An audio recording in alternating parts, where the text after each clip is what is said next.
Bienvenido a Noticias en Foco. La única cápsula que desmenuza la noticia más relevante del momento desde todos los ángulos. No olvides darle like y suscribirte. Abrimos este análisis con una noticia que, ha sido un auténtico terremoto en el mundo del narcotráfico. El 25 de agosto de 2025, Ismael El Mayo Zambada. El último gran capo histórico. Exacto, el del cártel de Sinaloa. Pues resulta que se declaró culpable en Nueva York. Y ojo, ante el mismo juez que el Chapo, Brian Cogan. Un momento sin duda histórico. Totalmente. Hoy vamos a ver qué significa esto, mirando las fechas clave, por supuesto, y también esos antecedentes tan confusos de su caída, ¿te acuerdas? Hace poco más de un año. Sí, julio de 2024. Un misterio todavía. Y claro, las consecuencias, que ya se están notando muchísimo. Efectivamente, porque no es solo la confesión en sí, la del 25 de agosto de 2025. Hay que entender cómo se llega hasta ahí. Claro. Partiendo de esa detención del 25 de julio de 2024. Fue una captura, una traición de dentro, o se entregó él, sigue sin estar claro. Y sobre todo, ¿qué implica ese acuerdo con Estados Unidos? ¿Colaborará o no? Hay mucho que rascar ahí. Muchísimo. Vayamos entonces a esa fecha clave, 25 de agosto de 2025, la declaración de culpabilidad.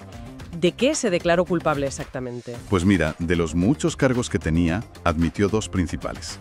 Por un lado, liderar una empresa criminal continuada. Vamos, el cártel de Sinaloa. Desde el 89, ¿no? Eso es, desde enero de 1989 hasta enero de 2024. Y luego, conspiración bajo la ley RICO, que eso incluye de todo, blanqueo, asesinatos, secuestros. Lo típico en estos casos, lamentablemente. Pero lo más fuerte, lo que trascendió de la audiencia, es que admitió él mismo, de viva voz, haber sobornado durante décadas. ¿A quiénes? A policías, a militares, a políticos en México, para poder operar con total impunidad, claro. Madre mía, décadas de corrupción admitidas así. Eso es. Es tremendo. ¿Y qué consecuencias tiene esto para él? El acuerdo, digo.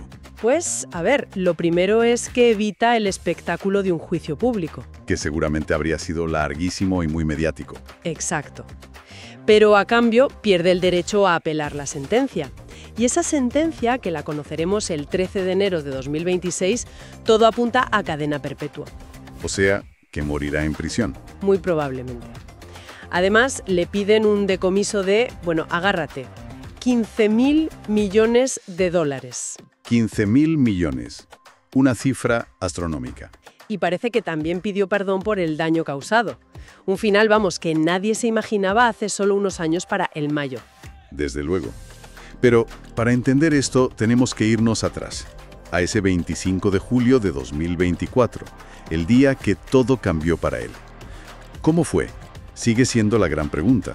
¿Captura? ¿Secuestro? ¿Entrega? Ahí está el quid de la cuestión. Y lo que alimenta todas las teorías.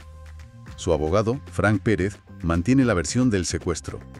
¿Secuestrado? ¿Por quién? Por Joaquín Guzmán López, uno de los hijos de El Chapo, y que luego lo entregaron a Estados Unidos.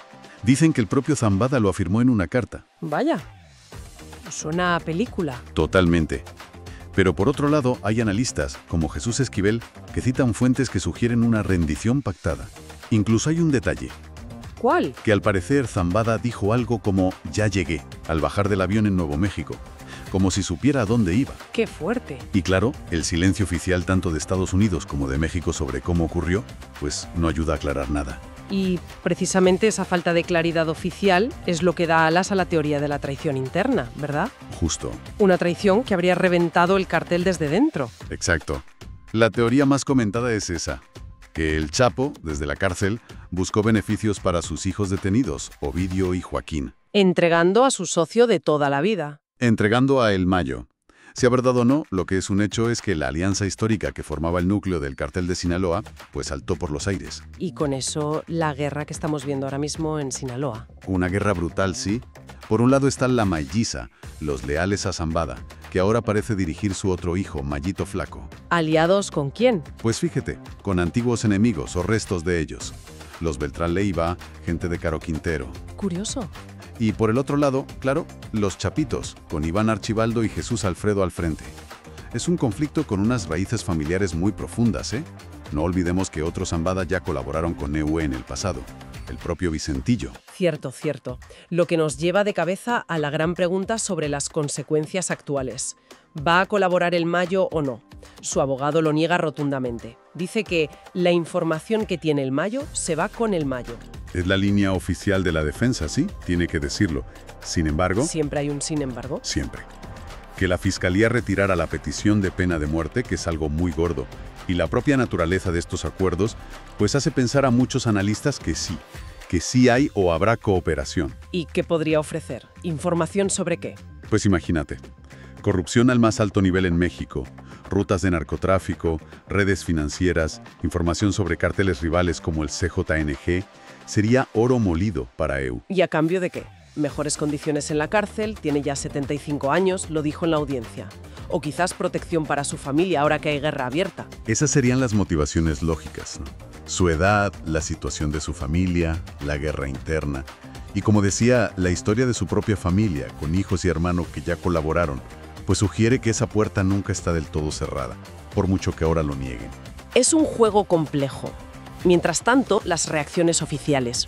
Bueno, las esperadas. EU lo vende como una victoria histórica. Sí, hablan de decapitar al cártel, lo llaman narcoterrorista. Es el discurso oficial de Washington, claro. ¿Y en México? Pues la presidenta, Claudia Sheinbaum, ha mostrado más cautela.